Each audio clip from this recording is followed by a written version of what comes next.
Vous êtes sur RTI 1. Merci de nous rejoindre pour ce nouveau Flash Info. La lutte contre Ebola, toujours à la une de l'actualité. En Côte d'Ivoire, l'heure est à la prévention et c'est ce qui a fait l'objet d'une réunion du Conseil national de sécurité, la deuxième en l'espace d'une semaine. Il a été question d'examiner la fiabilité du dispositif sécuritaire déjà mis en place afin de barrer la route à Ebola dans le pays. L'ouverture d'un couloir humanitaire strictement contrôlé a également été décidée. Et justement, pour en parler, le docteur Daouda Coulibaly, chef de service de surveillance épidémiologique de l'Institut national d'hygiène publique de Côte d'Ivoire. Il était l'invité d'Ali Diarasouba sur le plateau du 20h hier. Et je vous propose tout de suite de l'écouter. Le but justement de ces couloirs humanitaires, c'est de faire en sorte que la maladie ne se propage pas chez nous à partir de ces couloirs-là. C'est ça l'objectif.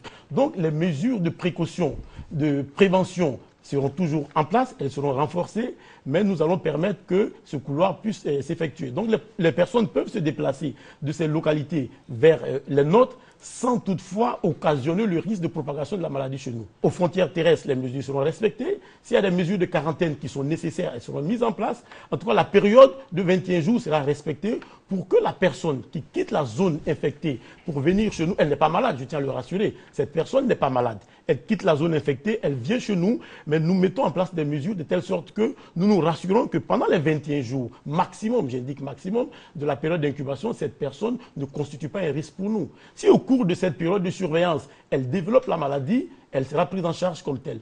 Et la Fédération sierra-léonaise rassure les populations ivoiriennes de ce que ces personnes-là ne peuvent pas être source de propagation de la maladie. En fait, c'est ça le fond de la question.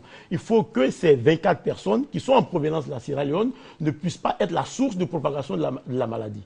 Alors on se rassure de ce qu'elles ne sont pas porteuses du virus de la fièvre Ebola. C'est comment? S'assurer que la période de 21 jours est épuisée.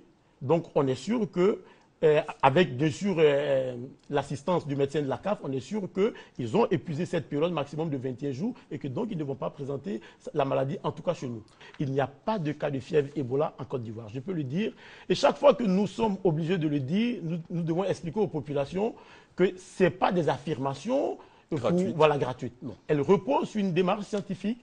Les rumeurs de cas, il y en a. Ces cas sont vérifiés, font l'objet d'investigations approfondies et nous arrivons à conclure qu'il s'agit de cas exclus, il ne s'agit pas de cas de fièvre Ebola. Il n'y a donc pas de cas de fièvre Ebola en Côte d'Ivoire. Les populations sont invitées au strict respect des mesures de prévention.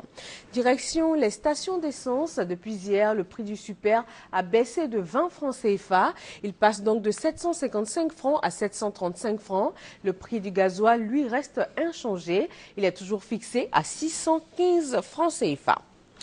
La chambre préliminaire de la Cour pénale internationale a décidé de reporter au 29 septembre prochain l'ouverture de l'audience de confirmation des charges contre Charles Blé Goudé. Ce report a été décidé à la demande de la défense afin qu'elle puisse conclure ses préparations pour l'audience préalablement programmée le 22 septembre 2014. Le siège du Front populaire ivoirien FPI a été saccagé hier lundi 1er septembre. Les coupables seraient une vingtaine de jeunes gens non identifiés. 2 personnes ont été blessées légèrement. Les dégâts sont importants avec plusieurs bureaux mis à sac selon le porte-parole du parti, Frank Anderson Kwasi. Le FPI a porté plainte et une enquête a été ouverte. La rentrée des classes 2014-2015, c'est dans quelques jours.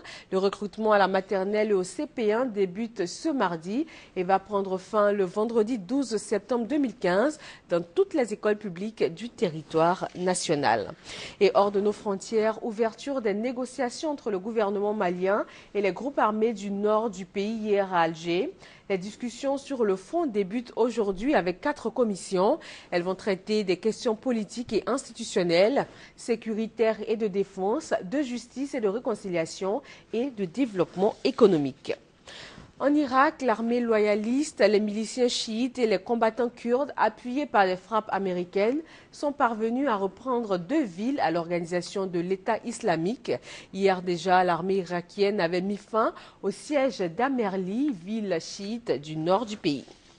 Et en Ukraine, pour terminer, rien n'a filtré de la réunion du groupe de contact organisé hier. C'était en présence de représentants ukrainiens et russes, mais aussi d'émissaires de l'OSCE. La rencontre n'a donc pas débouché sur le cessez-le-feu immédiat et sans condition demandé par Moscou avant cette réunion. Et voilà pour ce bref point de l'actualité. Je vous donne rendez-vous à 13 h pour le journal sur RTI 1.